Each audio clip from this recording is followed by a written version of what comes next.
Good morning, Chairman Blunt, Ranking Member Cantwell, and members of the subcommittee. I want to thank you for holding this critical hearing and the opportunity to provide the testimony. I've been involved in aviation for over 15 years, and I do not remember a more exciting watershed moment than this one. The potential benefits of unmanned aircraft are only limited by our imagination.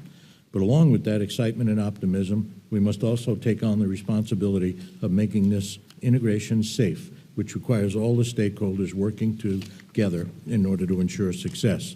The helicopter industry has been an early supporter of UAS technology, and we see it as a new business opportunity.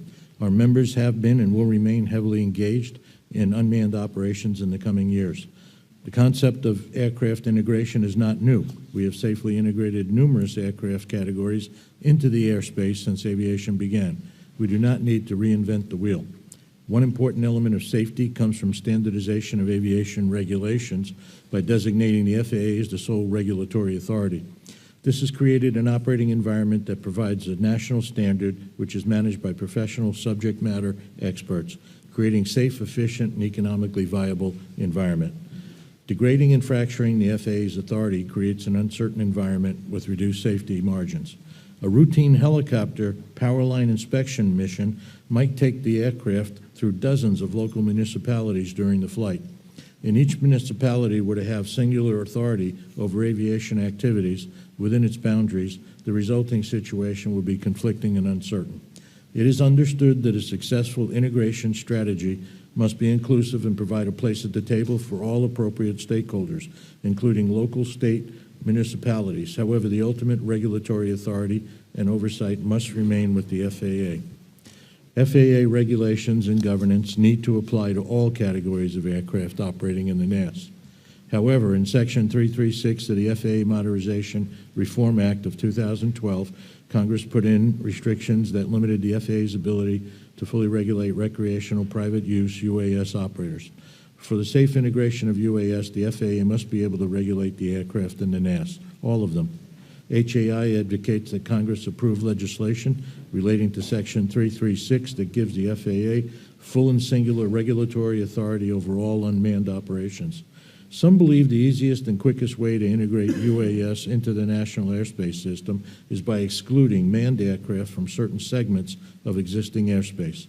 HAI believes that integration of aircraft, not the segregation of airspace, is the correct path forward. The NAS is a natural resource and one that should be open to all. Current airspace users should never be excluded from airspace that they currently have access to. The next step in advancing UAS operational capabilities is the ability to safely operate the UAS beyond the visual line of sight. This requires an effective and certificated see, sense, and avoid technology. Developing this technology needs to be prioritized so that we can achieve safe beyond visual line of sight operations. All aircraft, whether manned or unmanned, should have similar protocols for identification and surveillance, as appropriate to the mission involved, the aircraft capabilities, and the perceived security threat. As part of this effort, consideration should also be given to the right of privacy for the pilot operators using need-to-know philosophy that balances individual rights and our national interest. Operating any aircraft, manned or unmanned, comes with a degree of responsibility and accountability to ensure safe operation. As such, effective training and certification programs for those associated with all aircraft is a must. HAI advocates for training that delivers a basic level of understanding for anyone operating an aircraft in the NAS. How can we expect anyone to comply with a regulation that they have never been trained on? Because of the close integration of aircraft manufacturing and certification of the aircraft and safety, the certification is critical. The FAA must have an effective yet flexible certification system that not only ensures safety of flight, but also enables the swift recognition and adoption of new technologies. This is an important issue when considering the possible effect of UAS operations on persons and property. In closing, I would like to note my belief that when people of like mind and shared vision come together and work towards a common goal for the greater good, they can achieve anything. I am confident that we will find a way to work through the issues that have been outlined and that UAS will join manned aircraft in the airspace safely, efficiently, and effectively to the advantage of us all. I thank the committee again for the opportunity to provide the perspective of the helicopter industry and look forward to continuing our work together on these important issues. I welcome any questions. Mr. Zuccaro, a lot of what now we're thinking might be done with drones, particularly in the public safety area, the inspection area, previously has been done, if it was done at all, by helicopters. Is there a resistance in the helicopter industry to this new technology? And if not, why not?